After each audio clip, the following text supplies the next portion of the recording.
boss baby. You the boss baby? Yeah. I'm doing this.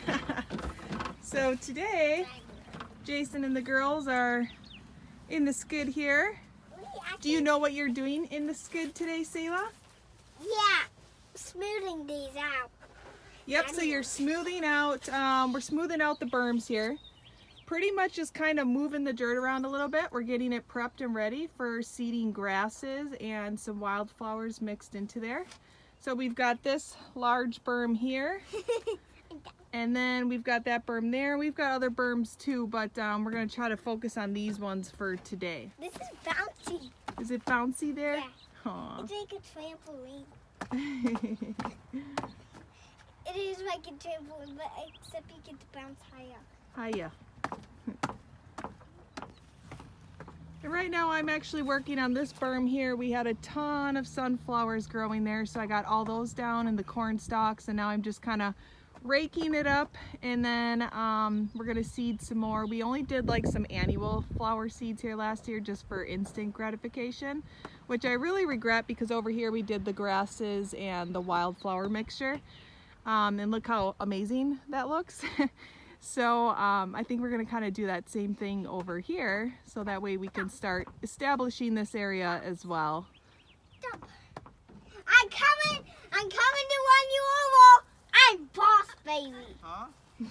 I'm coming to run you over. I'm boss baby. And in my rocking tail. Wanna bounce on this. It's so bouncy. Bounce on this. It's bouncy. I want to do that. So I kind of just already told them what you're doing here today. Let me try. So I'm contemplating if I want to like go head first into this with the bucket. Oh, I in didn't front tell of them me. about this. I only told them about the berms. Oh, yeah. So. Yep. So just gonna try a quick little scrape here to keep this water moving there, and then we'll start getting back to the berms, get those planted. Yeah, for some of you that are new here, you don't know, so we actually have a waterway that runs on our property, and a while back they actually filled it in and placed a tile underneath, and that clay tile is all broken. You can see right here.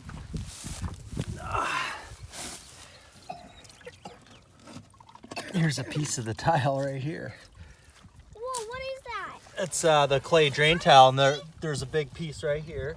So there's water, and it's just clogged with mud. It's like, Wait, Yeah. let me see what it is. So the water kind of stops. Can I see? and Yeah. Tile? The water stops, and then it like What is that creates from? these big holes in the center, there's a so pipe there's not a underground good that's enough supposed to have water all the water runoff. drainage over It's not here. So working. Jason's gonna try to kind of create and clear a path through here, because otherwise all of this water ends up flooding our front yards, and because it drains all the way from the other side of the road down, and then it stops in here and just floods everywhere, and we're just sick of having a front wet yard. So we're gonna see what we can do to fix this on our own. Trying to get clean in the mud. That's what I do.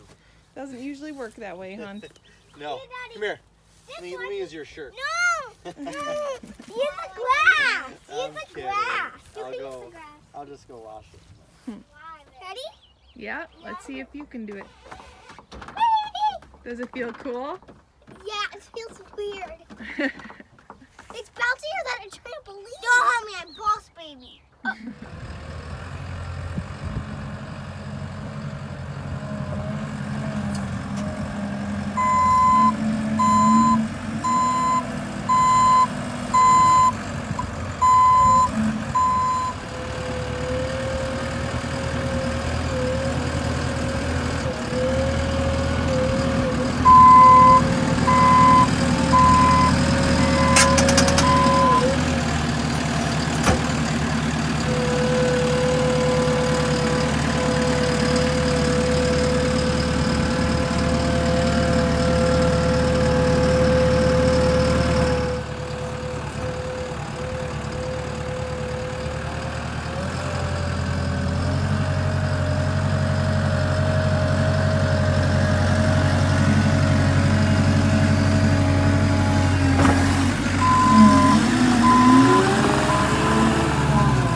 transplanting a lot of our small seedlings, bumping them up into just a little bit larger of a cell, and that'll be the cell that they stay in until we plant them into our garden. So I'm going to go ahead and just show you what I'm planting today.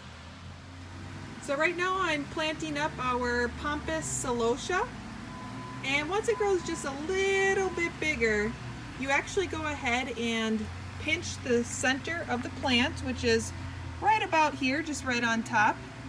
Like right now I could actually do it at that size, and you could also wait until it got just a little bit bigger, which I'm going to do for most of them, and then that will help them branch out more and create more blooms. So the pampas celosia is a beautiful cut flower, so I am super excited to have this one this year. I'm doing a lot of cut flowers this year. I obviously do cut flowers every year, but I'm doing a little bit more and just doing a lot more flowers because that's what makes us happy. Over here we've already transplanted a lot of our seedlings. We still got a lot more to go. We've got all of our, I was about to say celosia, but coleus all planted up over there, and those are the large ones. So we still got some more work to do, but the greenhouse is looking amazing, you guys. Everything's growing great. You can tell we're getting all these nice sunny days, longer days of light, which equal happy plants. Over here I actually have a ton of cuttings from our willow trees because we need more along our waterways and berm areas. So a lot is coming along here. Also the this eucalyptus here is getting up to over 6 feet almost, or 16 feet, excuse me, 16 feet because the peak is 16 feet. So that one's getting really huge. I've brought our homemade germination chamber outside now. There's no room for it in the house. I have more seedlings in there of the snapdragons, but we'll bring those out here soon. They're ready to come out. Here's our new cherry tree.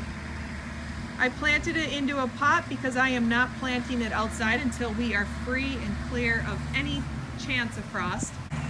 And the cherry tree goes out right there. That's where we planted it last year and it died. But I think it was just because it got really cold one night and all the leaves fell off, and then it did terrible. And we planted the apple tree around that same time, but that's looking great. And Jason's still busy on the waterway over here. Let's come and take a look at some of the progress. This green space here is actually a lot of returning perennials, so I'm really excited to see those return. Jason's really cruising on the waterway here, looking good. It'll give the water a place to go now. And because it's a nice day, we've got the greenhouse doors wide open, allowing everything to air out really nice and get that beautiful fresh air. But everything is just super, super happy. The strawberry patch project is complete. So as you can tell, the structure's up, everything's painted, and I love it. It looks beautiful right at the end of the garden space here. Look how gorgeous that looks. It really anchors the end of the garden there, because then if we get a chance this year, this is another garden project, placing flowers and perennials all throughout in here to also add more color right there. But yeah, it's just looking really good. I've been beefing up the stones in these beds here. So what I've been doing is picking rocks out in the field and just adding them in there. And the gardens came out to here, so I dug out some stuff, and I'm gonna put down some weed barrier, and we're gonna throw some of our leftover pea gravel from another project over there to keep it nice and wide. The reason why I like it nice and wide is so that way we can drive right through with the Ranger for cleanups and anything really. It's just really nice to be able to drive through there. But it'll look really, really nice. And we loved the look of that so much that, you guys, I'm painting these now too. I can't help myself. I just needed a change, you guys. We've had these for about 7 years, and I'm just looking forward to something new. Another variety I'm really excited about adding into the garden this year is Jupiter's Beard. This is a perennial for our zone here in Wisconsin, Zone 5, and what's really cool about Jupiter's beard is it attracts all kinds of different wildlife like hummingbirds, bees, butterflies, and this one I think is the mix. It'll come in a couple different colors. So when sowing these Jupiter's beard, you can pre-start them like I did, which you don't want to cover the seeds. You want to just press them into the soil a little bit. Or you can self-directly seed them into the ground as soon as you're clear of frost. So for us, that would be about the 2nd to the 3rd week of May. Selah wants to seed her favorite kind of melons. These ones are called Hannah's Choice. All right, so Selah, tell us what you're doing here. So I'm gonna plant melon seeds, so that way we can put them outside and then we can water them.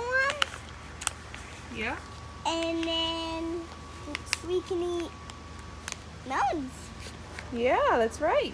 So you make a little hole, right? Yep. Get that. And then how many are you putting in a hole? 3. 3.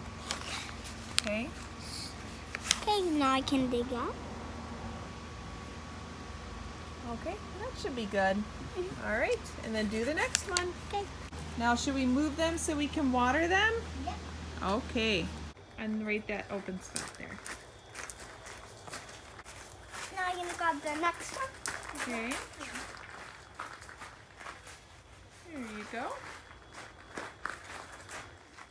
Turn it on, wait. Yep, so turn it on. Oh, wait. Nope, you want to turn it on a little bit more, like that. No. And you want to just lightly give the pot some water. That's good. A little bit more. A little bit more. That's good. A little bit more. Go in there. Give it some water. Okay, the other one. And there you go. Oh, That's not my arm. good job, Selah. Remember last night? Remember a long time ago I was wanting to plant too much.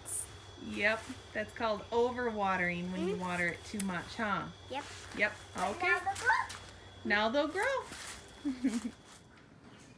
Well, it's the end of the night, and I'm still staring at all of these seedlings that need to go out to the greenhouse. They're actually ready to get planted up now. There's just a lot of cut flower snapdragons in here, so those will go outside and get planted up, and then I think we're good with transplanting. Lana took a little snooze over there. All right, well, it's been a long day and I'm exhausted. I know Jason's probably exhausted too, so we're gonna call it a night, and I just wanna thank you guys so much for watching this nice little update of the garden.